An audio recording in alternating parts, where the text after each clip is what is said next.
In Vinland Saga, we focus on the story of Thorfinn, a young boy who stumbles into the Danish invasion of England after his father is killed by a mercenary named Askeladd. Thorfinn seeks revenge for his father's murder and completes challenges for Askeladd in return for deals. Because Askeladd is such a proud warrior, he will only give Thorfinn the opportunity to fight him after he's proven himself. But let me take a step back first. The character who is most connected to love in Askeladd's motley crew is a supporting character named Father Willibald. Willibald is the religious advisor to Prince Canute, who's the son of King Sven, the king of Denmark.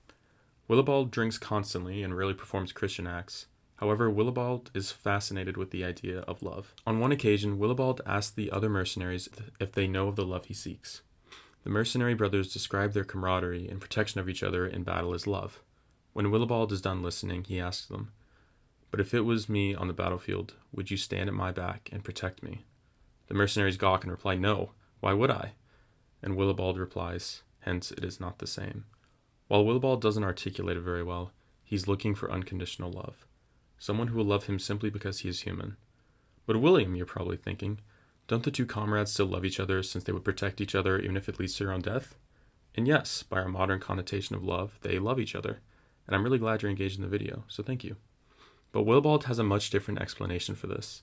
Willibald wouldn't call their love love at all. He would describe it as discrimination. By their love, they have allowed countless other men to die. He also cites discrimination as the way one swears fealty to a king or whips a slave. To Willibald, love that is not given universally is no love at all. When Prince Canute asks Willibald to show what embodies love, Willibald points to a dead warrior, and he says, "He is dead, and therefore more beautiful than anyone alive. He will not hate, nor kill, nor steal. His body will be abandoned here, and his flesh will feed the beasts and insects. He will be blown about by the wind and pelted by the rain, and he will not raise a single word in complaint. It is death that completes a man." For the characters in Vinland Saga, love is not exclusively romantic as we might think. Love is simply respecting and caring for your fellow human, even if it means sacrificing yourself in the process. Alright, so before we start talking about the race war and atrocities committed in Saga, here's some cat photos. It's been a stressful finals period, so just wanted to throw these in there to both stall for time and also because, y'all deserve some cat photos. So, Saga revolves around the love story of Alana and Marco, two soldiers from Landfall and Wreath, respectively. Landfall, the largest planet in the galaxy, and Wreath, Landfall's solitary satellite, have been locked in brutal warfare for as long as anyone can remember. But against all odds, two soldiers from opposing worlds fall in love and have a child. While there are some parties that end up helping Alana and Marco, they are largely on their own in a world that is painfully divided. More importantly, the world doesn't know why it's divided. Countless times throughout the comic, we hear characters argue why the war even started. And Hazel even states in the beginning, if there was a time that these two got along, nobody remembers it. Even when Marco and Alana have likely been fed propaganda their entire lives, they don't care. What sparks their love for each other is a book called A Nighttime Smoke, which they read to each other while Marco is detained by Alana, where a woman falls in love with a rock monster. At Saga's core, love is about compromise and forgiveness. While Marco and Alana come from two races that have fought for what seems to be an eternity, the only memorable time Marco asks for Alana's forgiveness is when he comes clean about Gwendolyn. And they never get into arguments with each other about which side is right or who shot first or anything like that. Similarly, as the Willow comes to terms with the Stalk's death, when her hallucinations tell him that she doesn't really care about vengeance, while we eventually learn that the Will is under heroin and the hallucinations will do anything to keep him on the island, it's still important to note that his love wants him to move on. Even if settling down isn't what the Stalk would want, it would certainly lead to less death if the Will settled down and tried to give Sophie a normal childhood. In my opinion, the best embodiment of love is when Alana shoots Marco before he kills any of the Landfall soldiers. Even for a pacifist, or, as close as a pacifist can get in Saga, Marco still falls victim to his upbringing as a soldier of Wreath.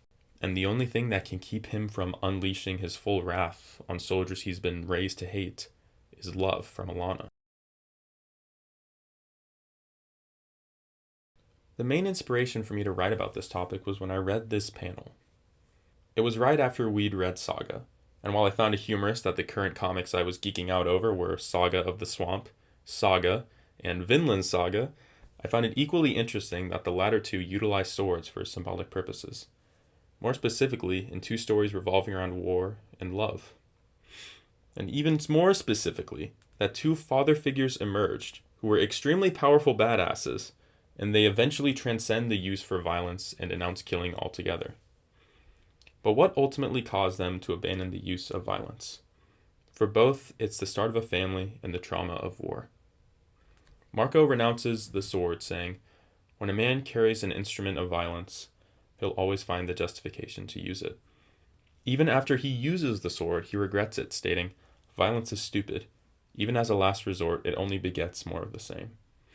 And Marco finishes this by stating that the violence that they have used today will come back to haunt them, something that Thors knows all too well.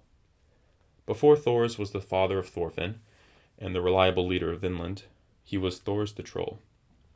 Through his bravery and power, he climbed the ranks of the Jomsviking and eventually married into the Jomsviking leadership.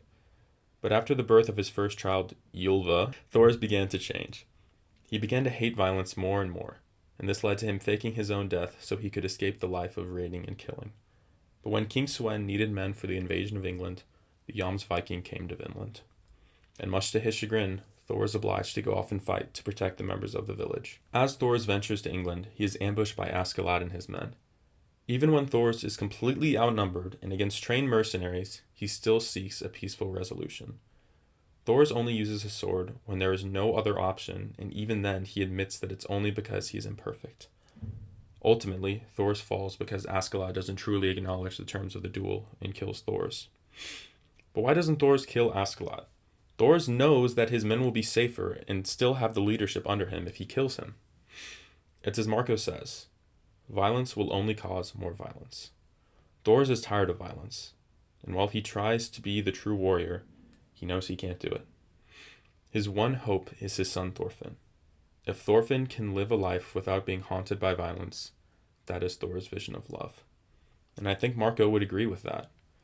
In both sagas, love is protecting the ones you care about from violence. And in both forms, it's through children. Because children are the future.